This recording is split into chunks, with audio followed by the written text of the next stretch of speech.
এই হচ্ছে একটি জায়গা, জায়গাটার পরিমাণ হচ্ছে ২৬ কাঠা।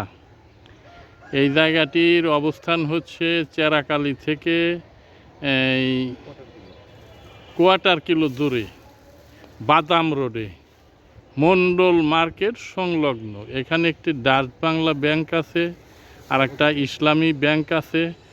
আর এই জায়গাটার পাশে দেখেন বহুতল বিশিষ্ট বিল্ডিং আছে। জায়গাটা খুব সুন্দর মনোরম পরিবেশে। এইখানে আপনি যদি হাসপাতাল করতে চান, হাসপাতাল করতে পারবেন। যদি আপনি এইখানে কোনো গার্মেন্টস ফ্যাক্টরি করতে চান, তাও পারবেন।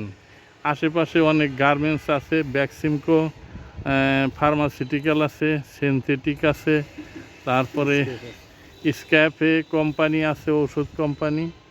তাই পাশে অনেক সুন্দর জায়গা। পাশে জায়গার পাশে ৪০ ফিট রাস্তা আছে।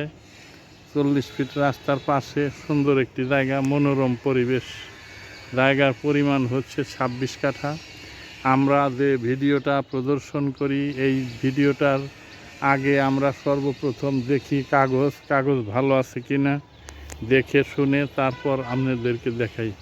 আমি জায়গা ঠিক মাঝখানে দাঁড়িয়েছি। দেখেন দুই পাশে বড় বড় বিল্ডিং আছে, অনেক বড় বড় বিল্ডিং আছে। তারপরে অনেক সুন্দর, এক কথায় প্রকাশ হলো খুবই সুন্দর একটি জায়গা, মনোরম পরিবেশে। আপনারা আমার সঙ্গে থাকুন। হ্যাঁ, তো আপনার সঙ্গে থাকুন।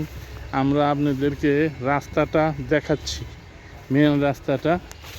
যেই রাস্তার পাশে এই জায়গাটার গেট খুব সুন্দর, খুব সুন্দর একটা জায়গা, খুব ভালো একটি জায়গা।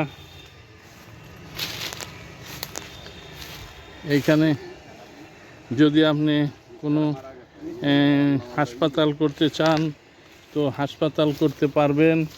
যদি কোনো ফ্যাক্টরি করতে চান, কোনো ফ্যাক্টরি করতে পারবেন। এইটা এক কথায় প্রকাশ হচ্ছে, এটা একটা জনবহুল এলাকা। এইখানে যদি আপনি বাড়ি করেন, বাড়ি করলে অনেক ভাড়া পাবেন, আর যাতায়াতে খুব সুবিধে। এইখান থেকে চেরাকালী হয়ে বাংলাদেশের যে কোনো প্রান্তে যেতে পারবেন। আমি এখন জায়গাটার গেটের দিকে যাচ্ছি, দেখুন, সঙ্গেই থাকুন, একটু অপেক্ষা করুন। এই হচ্ছে একটা রাস্তা,